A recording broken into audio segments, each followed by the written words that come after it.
Hi everybody, it's Natalie again. We're going to be talking about the week 1 curriculum for second grade CCD today. One curriculum I've used is this new Faith and Life series, and the second grade curriculum is called Jesus Our Life. A very excellent book. It's written for Catholic schools, as it turns out, but it's also got a lesson plan built in for the parish religious ed programs, and that's what I use. That breaks it down into about 25 classes, and it tries to hit the most important parts, of course, because you can't cover everything. In a regular Catholic school, you're going to have 36 weeks of class and probably see the students several times a week. So I kind of follow that 25-week lesson plan that they've given. Now, I don't follow it just exactly. One thing is, the very first week, the lesson plan in the book is the Trinity. Now, the Trinity is probably easier for small children to accept and understand than it is for adults. However, I cannot do the lesson plan for the Trinity on the first day of class when I don't know the students.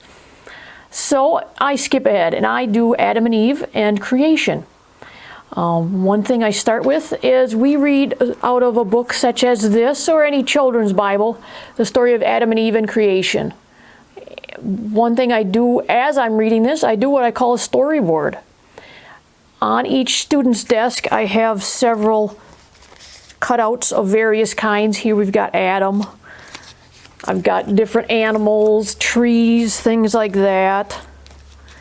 I've got, of course, the tree of knowledge, and there's a snake that probably goes on here, and then we've got God rested. Of course, you need that. And the most exciting part is the sword of fire that happens at the very end. You would want to have these cut out and colored, of course, beforehand. Count how many students you have. You're going to want to have two or three for each student to come up, because what I do is when I get to the part, let's say when God creates the animals to populate the earth, all the students who have animals, not fish, but animals, let's say, they would come up to the board and tape it on the chalkboard, or whatever kind of board that you might have. That gives them a chance to get up and down and have some physical movement in the class. That usually works out, especially for the first class.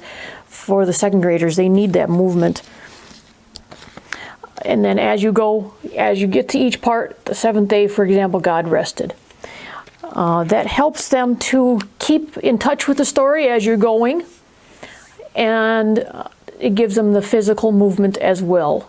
Sometimes you may want to have an assistant, maybe an older student, to help tape things onto the board.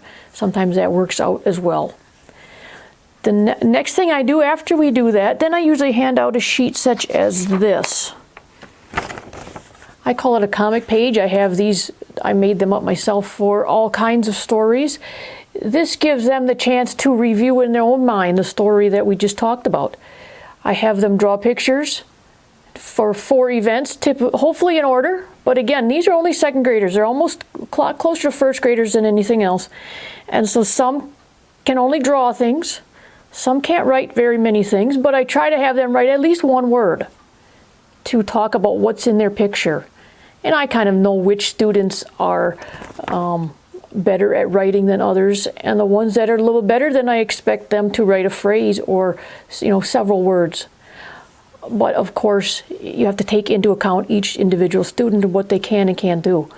I always expect people to do their best work, whatever that might be.